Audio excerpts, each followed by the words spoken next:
What's up, everybody? I'm John. I'm Isaac. And we are Cars and Cameras, and we are headed back to the drag strip with our 670 drag rail for the first time in like 2 years. I forgot how good that engine sounded. Oh, it sounds tough, dude. I would be thrilled if we ran 980 in the 8th mile with that thing tonight. First time it's been back together in a couple of years.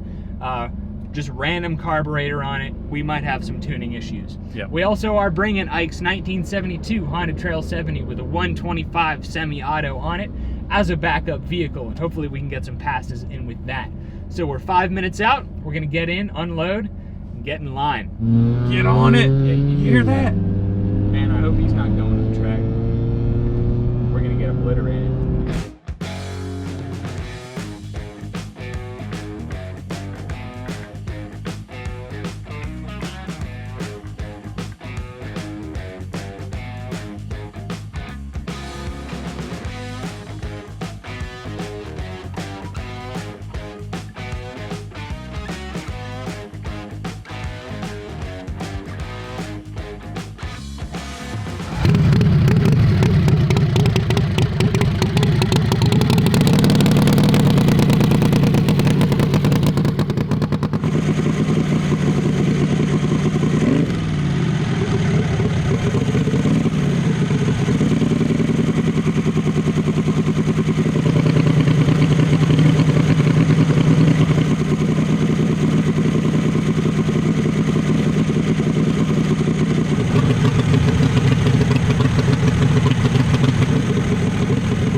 How'd it do?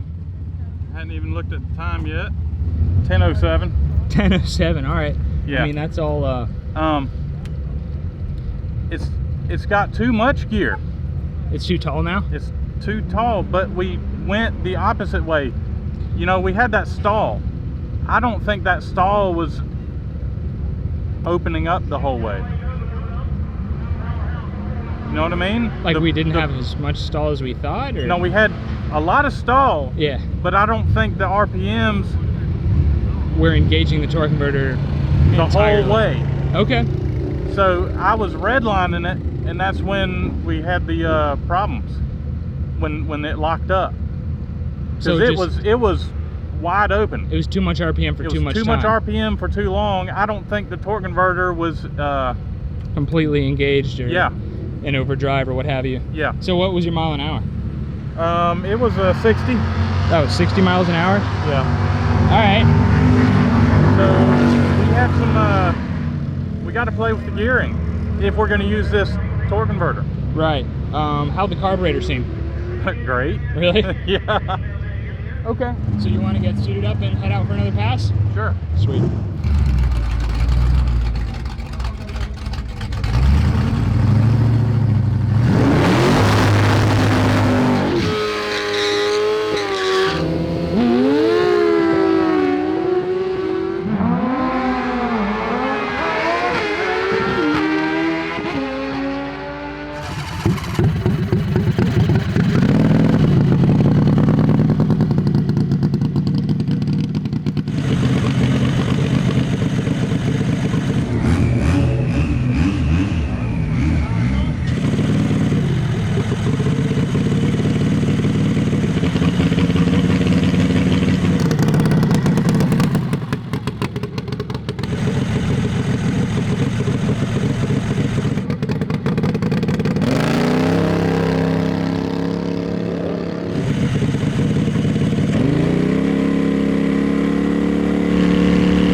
How would we do, man? Man, same time. My reaction time was 0.186. I thought it was going to be better than that. All right. Yeah. It was a 10:07 again? 10.1. Oh, 10.1? Yeah. All right. Well, that's okay. I mean, that's pretty consistent. Yeah, it's pretty 60 miles consistent. per hour again. I don't know what happened, man, but you know how it acted like there wasn't enough, or yeah, it acted like there wasn't enough gear. Or there was too much gear. There's too much gear, which we swapped that front pulley, driver pulley. So does it feel like it has enough stall right now? nah, man, it's immediate. Oh, it needs like more. when you hit it, it just goes. Sure. So it feels like it pulls pretty good off the line. I don't know if you saw it. Just, yeah, it looks goes. pretty good. It's like it goes in the beginning and then it just kind of planes off. Yeah. And the RPMs are just not enough by the time I get to the end of the track. I need more RPM. All right. One thing's for sure, we ain't gonna blow it up today.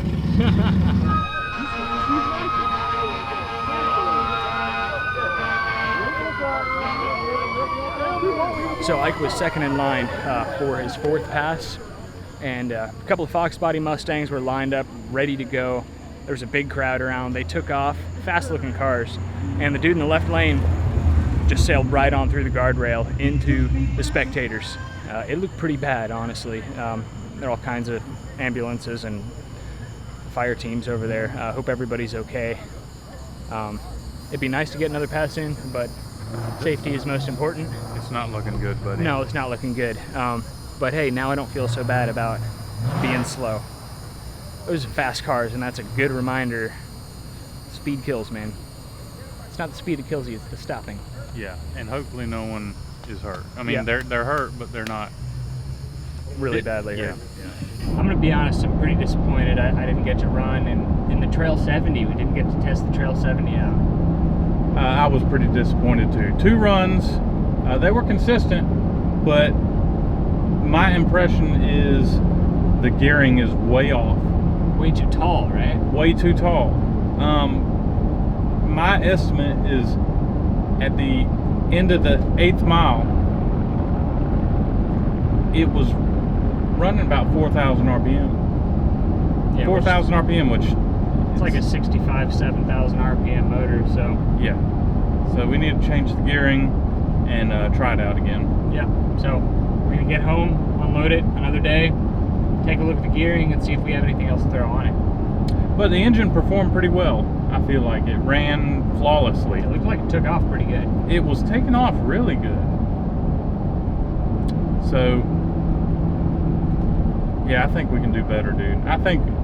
I have a feeling we can get into the 8s with it. I would love to. Yeah, That would be awesome. it'd be pretty sweet, dude. We called up our sponsor, Go Power Sports, and they are hooking us up with all new gearing and driveline parts for the drag rail. Sprockets, sprocket hubs, and new, thicker, beefier chromoly hollow axles. So our whole driveline setup is going to get simplified. It might weigh a little bit less. We're going to build a custom chain tensioner, and we're going to change up our gearing. So we hope that between a little bit of lost weight and some ideal, more ideal, better suited gearing, we might be running in the 950s. I would love to shave off half a second in the 8th mile just by changing up the gearing and losing a little bit of weight, because our engine was only revving up to maybe 4,000 or 5,000 RPM, and we know that thing has 6,500, 7,500 RPM in it. But until then, we are going to take a couple of days off to rest and recuperate, because ever since we went to the drag strip, we have been working on some awesome content non-stop. So the day after we got back from the drag strip, we loaded up and left at 7 o'clock in the morning with our Honda Trail 70s on a 400-mile road trip to the Outer Banks in North Carolina, because Ike inherited part of an island. So it was an epic road trip, 400 miles on little Honda mini bikes. Basically, National Treasure meets roadkill type special here. So that'll be coming out on Monday. It's an awesome video. I'm looking forward to it. And then we are having a whole bunch of YouTubers over to race So Kevin from Junkyard Digs, Greg and Lonnie from Redbeard's Garage, and Chris from Rather Be Welding, they all come over, and a bunch of them bring projects, and we basically just have a blast. Building jumps, drifting, breaking stuff, racing. We built a rock crawl in the backyard. All kinds of awesome stuff coming up very, very soon. There's one final thing. We are dropping some high quality new merchandise on our website, cars-cameras.com, next Wednesday. We're doing a pocket tee with a design on the front and the back. It's a super comfortable shirt, so be on the lookout for that. We're gonna launch that shirt at the same time we are starting a giveaway. Go Power Sports hooked us up with a Tillotson 212 and Stage 1 Performance Kit, and we are giving it away. So you can read the full terms and conditions on our website when that goes live on Wednesday. But basically, for every purchase you make on our website, you get entered to win this engine and performance kit setup. If you've been looking for these engines recently, they are hard to come by because they are all being bought out. Be sure to subscribe to keep up with all the crazy stuff we have been doing recently. Leave a thumbs up if you enjoyed this video and you want us to keep running the drag rail. I saw a lot of comments that we should put the 2-stroke 670 on the drag rail. I see where you're coming from, but I really want to put that 2-stroke 670 on one of our beefy racing carts. I think it would be just a great match for that chassis, and if it's too much, we can always put it on the drag rail then. Anyway, thanks for watching, guys. Facebook and Instagram at Cars and Cameras Reviews if you want spoilers on everything we've done in the last week, all the crazy stuff. And until then, I'll catch you next time. Thanks for watching. See you later.